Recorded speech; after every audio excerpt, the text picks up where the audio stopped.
The Joe Rogan Experience. Did you see that lady on 60 Minutes? They interviewed her. She's some new woman who works in the White House, and they asked her about obesity. She said the #1 cause of obesity is genetics, and it doesn't matter what you do. Like you could be a person who has a perfect diet and exercises and sleeps right, and you're still obese. Mm-hmm. And the health experts went fucking nuts. Like that's not what the data shows. The data shows that most people who are obese have obese parents and they come from an obese family, but they're all doing the wrong thing. There's not like a person in that family that's eating grass-fed steak and running marathons and lifting weights and getting up at 6 in the morning and getting in a cold plunge and doing all these different things, but it's still fat as fuck. Yeah. And they're watching their calories in and calories out, and they're burning 1,000 calories a day in exercise, and they're still fat as fuck. That's not real. Like to say that, and to say it on 60 Minutes, there's this weird thing going on where people want to say it's not your fault. And it isn't your fault. I mean, if you believe in determinism, if you believe in the impact of the people around you and the environment that you're in, which is most certainly real, the impact of your parents, the impact of modeling, you're modeling after other people's bad decision-making, that's all real. That's 100% real.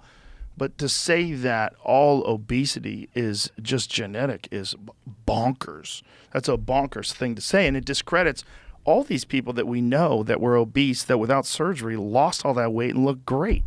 Like Ethan Suplee. Perfect example. There was a guy that was at one point in time like 500 plus pounds, right? How big was Ethan was he at his biggest? But anyway, Jamie will find out, documented all of it, did it publicly because he was a fucking star. He's a famous actor, lost all the weight and now looks great, and did it through exercise and discipline and even like was really open about the fact that he gained a lot of it back a couple times. He went from 550 to 255. He did that. Wow. He did that himself.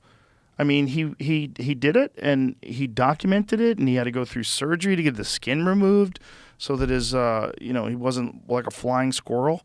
But he did it. And to say that it's all genetic. Like no, he had the same genes. Like this is the same guy. It's not. And it's also not inspiring.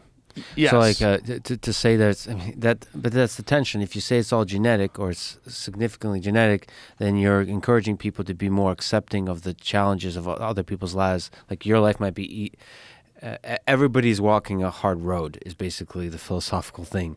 That you don't, just because it's easy for you to exercise doesn't mean it's easy for others to exercise. Sort of. But aren't they also saying you don't even have to walk that road because it's not going to help you? Yeah, exactly. So that's a very poor statement of that. It's a trade-off. I mean, it's a different philosophy. Pull yourself up by your bootstraps. Right. It's a really inspiring, powerful, empowering philosophy. But it's like, sometimes it's harder. You can't. Than others. You can't say that because different people have different. Some people don't even have fucking shoes. Yeah. Like the idea of pull yourself up by your bootstraps is stupid. And I did it. Why didn't you? No, you did it with your life.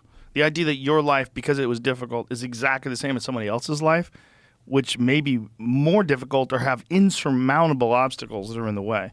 There's also like different temperaments, different mental fortitude that people are just, for whatever reason, from the womb have. Some people are just determined from the time they're really young, and some people are just not.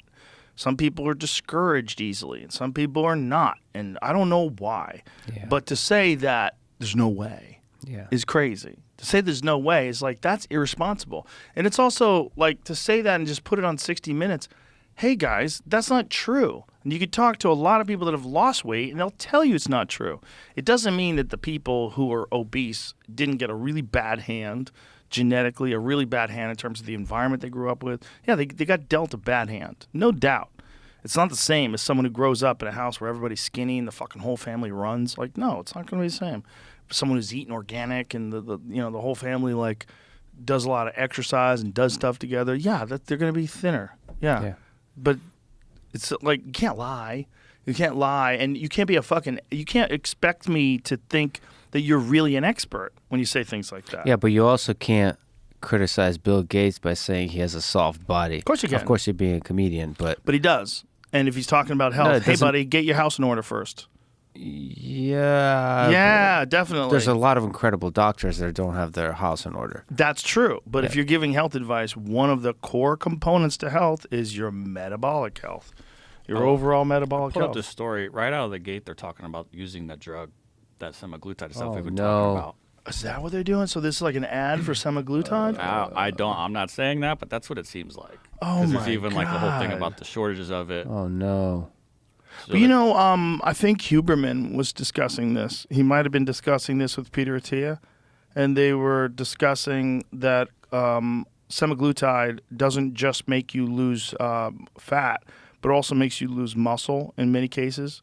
And that's probably because you're not taking in enough food, right? Because what it's doing is I'm just guessing. There might be some other mechanisms involved, obviously. But if you're like full quicker, which is the idea behind this stuff, it's almost like you're taking an injection that does the same thing as like a belly band. If you're not eating enough food and you're losing fat that quickly, you might be losing muscle too. Like, because when people go on like binge diets, they starve themselves, they lose muscle. Like when guys lose weight for fights and they get down to a very minimalistic, very minimal calorie input, they lose muscle too. Like when someone cuts themselves down from like 205 and fights at 170, 100% they're going to lose some muscle too. Yeah, but there's interesting. So for fighting is different, but there's if you're doing it in a healthy way, for your own personal life, there might be some strength training combined. I mean, that's a really interesting dynamics, right? How do you lose weight while maintaining muscle mass? Well, it depends on how many calories you're burning. Much of the weight loss resulting from GLP-1 agonists is the loss of muscle, bone mass, and other lean tissue rather than body fat. Holy shit. It's dark. For example, a 2021, but at least you look good.